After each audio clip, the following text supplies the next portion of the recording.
حسبي ربي جل الله ما في قلبي. بسم اللہ والحمد للہ والصلاة والسلام علی رسول اللہ رب اشرح لی صدری ویسر لی امری واحلل عقدۃ من لسانی یفقہوا قولی. معزز سامعین کرام، آج کے پروگرام کے اندر ہم آپ کو خوش آمدید کہتے ہیں. السلام علیکم ورحمۃ اللہ وبرکاتہ. معزز سامعین کرام، آج ہم آپ کی خدمت کے اندر ایک بہت زبردست قسم کا واقعہ بیان کرنے جا رہے ہیں کہ اس واقعہ کا تعلق مدینہ الرسول صلی اللہ علیہ وسلم سے ہے. اس واقعے کی تفصیل یہ ہے کہ ہمارے ایک بزرگ گزرے ہیں، حضرت مولانا سید منظور احمد شاہ صاحب رحمہ اللہ تعالی. انہوں نے ایک کتاب لکھی ہے مدینہ الرسول کے عنوان سے، اور اس کتاب کے اندر انہوں نے یہ واقعہ لکھا ہے کہ ایک مرتبہ ہم حج بیت اللہ کے لیے گئے ہوئے تھے، تو ہمارے کمرے کے اندر جو اور ساتھی تھے ان میں سے ایک پاکستان کی اس وقت کی جو سیاسی شخصیت وہ بھی ہمارے کمرے کے اندر ہمارے ساتھ تھی. اور وہ فرماتی ہیں کہ یہ جو واقعہ ہے یہ تقریباً جب جنرل پرویز مشرف کی حکومت تھی اس دور کا یہ واقعہ ہے. وہ فرماتی ہیں کہ ایک مرتبہ ہم اپنی کمرے کے اندر بیٹھے ہوئے تھے، تو ہم میں سے ایک ساتھی نے باہر کمرے کا دروازہ کھولا تو کیا دیکھتا ہے کہ دروازے کے پاس بلی بیٹھی ہوئی ہے. تو جو ہی اس نے دروازہ کھولا تو وہ بلی اندر آ گئی. تو ہم جتنے بھی وہ کمرے کے اندر بیٹھے ہوئے تھے ہم سب نے اس بلی کی خدمت کی. جو کھانا وغیرہ بچا ہوا پڑا تھا ہم نے اس کو کھلایا، کیونکہ اس بلی کا تعلق نبی اکرم صلی اللہ علیہ وسلم کے مبارک شہر سے تھا. پھر دوسرے دن پھر وہ بلی آئی، پھر ہم نے دروازہ کھولا تو پھر ہمارے پاس جو کچھ موجود تھا کھانے پینے کا ہم نے اس کو وہ کھلا دیا. پھر تیسرے دن پھر وہ بلی آئی، جو کچھ ہمارے پاس موجود تھا ہم نے اس کو وہ کھلا دیا. بالآخر قصہ مختصر کہ ہم سب کو اس بلی کے ساتھ کافی انس اور محبت پیدا ہو گئی. تو پھر ہم نے آپس کے اندر یہ مشورہ کیا کہ اس کے لیے بازار سے اس کی جو خوراک ہے وہ منگوانی چاہیے. چنانچہ وہ خوراک منگوائی گئی. تو وہ جو ہمارے ساتھ اپنا جو سیاسی شخصیت ہمارے ساتھ موجود تھی تو ان کا پروگرام یہ بن گیا کہ اب میں نے اس بلی کو اپنا پاکستان لے کے جانا ہے اپنے ساتھ. تو چنانچہ انہوں نے اس وقت جو ہے وہ قانونی کارروائی مکمل کی اور بڑا پیارا اور خوبصورت سا پنجرہ تیار کروایا کہ اس بلی کو اب پاکستان لے کے جانا ہے.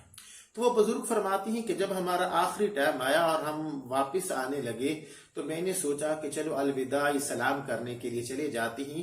تو جب روضہ رسول صلی اللہ علیہ وسلم پہ ہم گئے اور اپنا الوداعی سلام کیا، اور جب میں جنت البقیع کے اوپر پہنچا تو اس وقت مجھے کافی نیند نے تنگ کیا، اور نیند اتنی زیادہ آ رہی تھی کہ میرے لیے اب ایک قدم اور آگے اٹھانا بھی مشکل ہو گیا تھا. چنانچہ میں وہیں پہ ایک سائڈ پہ دیوار کے ٹیک لگا کے بیٹھ گیا، اپنی آنکھیں بند کر لی کہ چلو کسی بہانے سے میری نیند وہ پوری ہو جائے گی.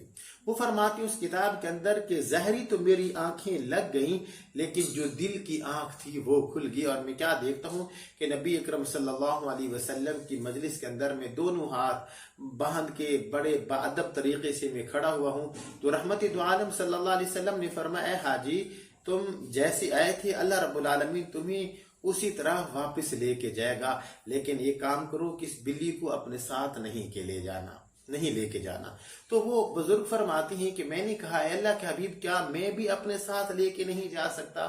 تو رحمت دو عالم صلی اللہ علیہ وسلم نے فرمایا، حاجی تجھے پتہ نہیں ہے آج 3 راتیں مسلسل ہو گئی ہیں یہ بلی روزانہ رات کو آ کے میرے روزے کے پاس بیٹھ کے روتی رہتی ہے اور کہتی ہے اللہ کے حبیب میں نے آپ کے روزے کو نہیں چھوڑنا.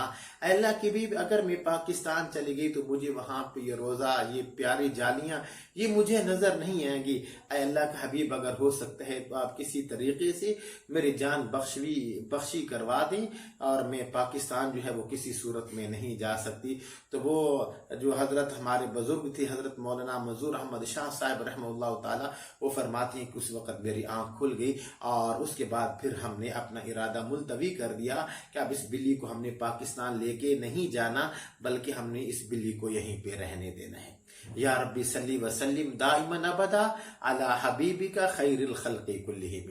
تو معزز سامعین کرام، امید ہے کہ آج کا ہمارا یہ جو واقعہ ہے آپ کو بہت زیادہ پسند آیا ہوگا، اور یقین جانیے ہم سب کا، مسلمانوں کا عقیدہ ہے کہ ہم سب کی محبتوں کا محور، ہم سب کی محبتوں کا منجمع وہ کیا ہے؟ روضہ رسول صلی اللہ علیہ وسلم کی ذات اقدس ہے۔ دعا ہے اللہ رب العالمین سے کہ اللہ پاک مجھے بھی اور آپ کو بھی زندگی کے اندر ایک نہیں کئی مرتبہ اللہ ہمیں یہ موقع نصیب فرمائے کہ ہم گناہگار بھی روضہ رسول صلی اللہ علیہ وسلم کی زیارت کر کے۔ امید ہے کہ آج کا ہمارا واقعہ آپ کو بہت زیادہ پسند آیا ہوگا۔ بس اسی کے ساتھ اجازت دیجیے اپنے بھائی قاری محمد زبیر حسن کو، انشاءاللہ اگلے پروگرام کے اندر آپ سے ملاقات کرتے ہیں۔ تب تک اجازت دیجیے۔ السلام علیکم ورحمۃ اللہ وبرکاتہ۔